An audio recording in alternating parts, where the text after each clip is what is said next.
আশেপাশ থেকে তাদের ভাষায় তারা বলে মাসি, আমরা যাকে বলি দাজ্জাল, টানা দাজ্জাল, তাদের থিওরি অনুযায়ী এই মসজিদে আকসার আশপাশ থেকে দাজ্জাল বের হবে, তাদের ভাষায় মাসি আসবে, তাদের মহা নেতা আসবে। এই নেতা এই জায়গায় সিংহাসন কাটবে এবং এই নেতার নেতৃত্বে তারা সারা বিশ্ব জয় করবে। এই যে হলো তাদের খেয়াল, এই জন্য তাদের চিন্তা চেতনা। এবং তাদের আরেকটা চিন্তা চেতনা হইল যে তাদের পূর্বপুরুষদেরকে আল্লাহ রাসূল সাল্লাল্লাহু আলাইহি ওয়াসাল্লাম মদিনা থেকে তাড়াইয়েছেন না, তাদের চিন্তা চেতনা হইল যে আমাদের পূর্বপুরুষদেরকে মদিনা থেকে তাড়াইয়েছে, কাজেই মদিনা আরব হইল আমাদের পূর্বপুরুষদের। শুধু এই ফিলিস্তিন দখল করিয়ে তারা খেলতে হবে না, তাদের চিন্তা অনেক গভীর, অনেক ষড়যন্ত্র। তাদের চিন্তা ওই মদিনাও তারা দখল করবে। এজন্য এই যে ফিলিস্তিনে এখন যে হাজার হাজার মানুষ, হাজার হাজার মা বোনেরা, মুসলমান শিশুরা শহীদ হইতে আছেন, এটা শুধু আমাদের একটা ভূখণ্ডের মুসলমান নির্যাতিত হইতে আছেন এইরকম না বিষয়টা। এটা তাম দুনিয়ার ভিতরে 200 কোটি মুসলমান আছে, প্রত্যেকের হৃদয়ে এ ব্যাপারে নাড়া দেওয়া উচিত। কারণ রাসূল বলছে আল মুসলিমু কাজাসাদিন ওয়াহিদ, পুরা দুনিয়ার সমস্ত মুসলমান একটা শরীরের ন্যায়। আপনার আমার শরীরের যদি একটা অঙ্গ যদি আঘাতপ্রাপ্ত হয়, ধরেন চোখে ব্যথা হয়েছে, এই ব্যথাটা কি শুধু কি সীমাবদ্ধ থাকে না সর্বশরীরেই ছড়াই যায়? পুরা দেহটা ছড়াই যায় না? মাথা ব্যথা হয়েছে, তখন কি ব্যথাটা শুধু মাথায় থাকে না পুরো শরীরে অস্থিরতা আছে? পুরো শরীরে অস্থিরতা আছে। আজকে গাজায় ফিলিস্তিনে মুসলমানদের উপরে যে বর্বর নির্যাতন ইহুদিরা চালাইতে আছে, এ ব্যাপারে আমাদের প্রতিবাদ করা দরকার আছে কি নাই? কথা বলেন, আছে কি নাই?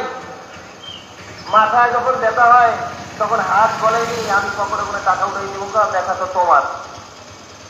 পা বলে কি আমি ডাক্তারের কাছে যাবো কেন, হাত দিয়ে ব্যথা তো মাথা, এটা বলে। কথা বলেন। তাহলে এখন ফিলিস্তিনের মুসলমানরা মাজলুম, ফিলিস্তিনে এখন কিছু নাই, মুসলমান মতো সব পেশ করে ফেলাইছে ইহুদি এবং তাদের দোসরেরা। এখন তাদের এই নির্যাতনের প্রতিবাদ স্বরূপ আমাদের সর্বপ্রথম করণীয় হইল ইসরায়েলের এবং এই আমেরিকার যত পণ্য আমাদের দেশে বিক্রি হইতে আছে, এই পণ্যগুলা ক্রয় করা থেকে আমাদের বিরত থাকতে হবে। এই যে আমাদের সর্বপ্রথম বড় প্রতিবাদ, ঠিক কিনা? কারণ আমাদের টাকায় যখন আমরা ছোট দোকান থেকে একটা পণ্য ক্রয় করি, ওই ছোট দোকানদার একটা বড় দোকানদার থেকে ওটা ক্রয় করছে, ঠিক না? ওই বড় দোকানদার দেখা যায় যে আর একটা দোকান থেকে ক্রয় করছে। এক কথায় এই পণ্যটার লাভ্যাংশটা শেষ পর্যায়ে তাদের ওই ইহুদিদের হাতে গিয়ে পৌঁছে। আর ইহুদিরা ওই টাকা দিয়া বুলেট কিনিয়া, বোমা কিনিয়া আমাদের মুসলমান ভাইদেরকে ধ্বংস করতে আছে। তাইলে সব মিলিয়ে হিসাব নিকাশ করলে কি হইল যে আমি আমার মুসলমান ভাইদের ধ্বংস করার জন্য সহযোগিতা করতে আছি, ঠিক কিনা? আমি ইহুদি খ্রিস্টানদের পণ্য ক্রয় করিয়া আমি কি করতে আছি? আমার মুসলমান ভাইদেরকে মারার জন্য সহযোগিতা করতে আছি। আপনি তো মনে করেন যে আমি একটা কোল্ড ড্রিঙ্ক 7 আপ খাইলাম, আমি একটা পেপসি খাইলাম, কোকা-কোলা খাইলাম, এতে আর কি হয়? না না, এখানে একজন এরকম আছি যে আমার ছেলেকে হত্যা করার জন্য আমি সহযোগিতা করব? কথা বলেন। আমার বাবাকে হত্যা করার জন্য আমি সহযোগিতা করবো কেউ আছি? ভাইকে হত্যা করার জন্য সহযোগিতা করবো কেউ আছি? তাইলে যদি না থাকি, তাহলে যারা ফিলিস্তিনের মুসলমান যারা নিহত হইতে আছেন, যারা শাহাদত বরণ করতে আছে, যারা নির্যাতিত হইতে আছে, আজকে তারা বসত বাড়ি ছাড়া, তাদের খাদ্যের বন্দোবস্ত নাই, চিকিৎসার বন্দোবস্ত নাই, তাদের একদম অসহায় অবস্থায় আছেন, তাদের সহযোগিতার জন্য আমাদের আগাইয়া আসা উচিত না? কথা বলেন। না তাদের হত্যা করার জন্য আমরা সহযোগিতা করবো? যে যারা আমরা এই মুসলমানদের পক্ষ অবলম্বন করতে চাই, আমাদের সবচেয়ে বড় প্রতিবাদ হইল ইহুদি খ্রিস্টানদের যে কোম্পানিগুলো আছে, একটা ইউনিভার্সাল কোম্পানি, এটা আমেরিকার বন্ধ। এবার এই যে কিটক্যাট একটা চকলেট, এই চকলেটের অনেক প্রোডাক্ট আছে, এটা ইহুদিদের পণ্য। কোকা-কোলা, পেপসি, 7 আপ, এরকমের ডাব, এরপরে আপনার ওই যে লাভ, সাবান আমরা ব্যবহার করি, শ্যাম্পু ব্যবহার করি, এগুলো সব খ্রিস্টানদের ইহুদিদের পণ্য। এগুলো কেনা থেকে বিরত থাকতে হবে। যারা দোকানদাররা আছেন, আপনারা তো মুসলমান, আপনাদেরকেও এই প্রতিবাদে অংশগ্রহণ করতে হবে। মনে করতে পারেন আমার দোকানে এই মালগুলো 1000 টাকার আছে, এগুলো করবো কি? আরে ভাই, আপনার 1000 টাকার থেকে ইমানের দাম বেশি, ঠিক না? তাম দুনিয়ার থেকেও আপনার আমার ইমানের দাম বেশি। যদি আমি ইমানদার দাবি করি তা আমার এই 2-4 টাকা লস হোক, এটা আমি যদি এই মায়ায় পড়িয়ে যদি আমার মুসলমান ভাইদেরকে পাশে না দাঁড়াইতে পারি, তাহলে আমি কেমন ইমানদার, কেমন ইমানদার দাবি করি? যদিও আপনারা আমার প্রতিবাদটা দেখতে দেখায় ছোট, কিন্তু না, আমরা বিশ্বের সমস্ত মুসলমান যদি 200 কোটি কম বেশি মুসলমান আছে বিশ্বে, সমস্ত মুসলমান যদি আমরা তাদের এই পণ্য কেনা থেকে বিরত থাকি, তাইলে তাদের অর্থনৈতিক পর্যায়ে বিশাল আকারে একটা দশ নামিয়ে আসে, ঠিক কিনা? এই জন্য আমরা আমাদের সর্বপ্রথম প্রতিবাদ থাকবে, আমরা যখনই কোনো মাল কিনবো, সাবান হোক, শ্যাম্পু হোক, বা কোল্ড ড্রিঙ্কস জাতীয় হোক, অন্য কোনো পণ্য হোক, এরকম নেসলে কোম্পানি যেটা এটা ইহুদি খ্রিস্টানদের, এই হরলিক্স হোক, দুধ হোক, যেটা যখনই কিনবো তখন আমি জাস্টিফাই করবো এই পণ্যটা আসলে এটা ইহুদি খ্রিস্টানদের কিনা। আর যেটা সবচেয়ে সহজ একটা আপনাদের উদয় করবে যে ইহুদিদের পণ্যের প্রত্যেকটা পণ্যে একটা আলাদা কোড আছে। ইহুদিদের পণ্যের কোড হইল 729। কত বলেন? 729। প্যাকেটের গায়ে লেখা আছে ইংরেজিতে 729। এই কোটের পণ্যগুলো ইহুদি খ্রিস্টানদের পণ্য। যারা লেখাপড়া করতে জানেন না, দেখতে দেখে পড়তে পারবেন না, বুঝবেন না, তারা দোকানদারকে গিয়ে বলবে, ভাই আমার দেশি পণ্য দাও, আমাকে দেশি পণ্য দেয়, এক কথায় আমার ইসরায়েলি পণ্য দেবা না, ইহুদি খ্রিস্টানদের পণ্য দেবা না।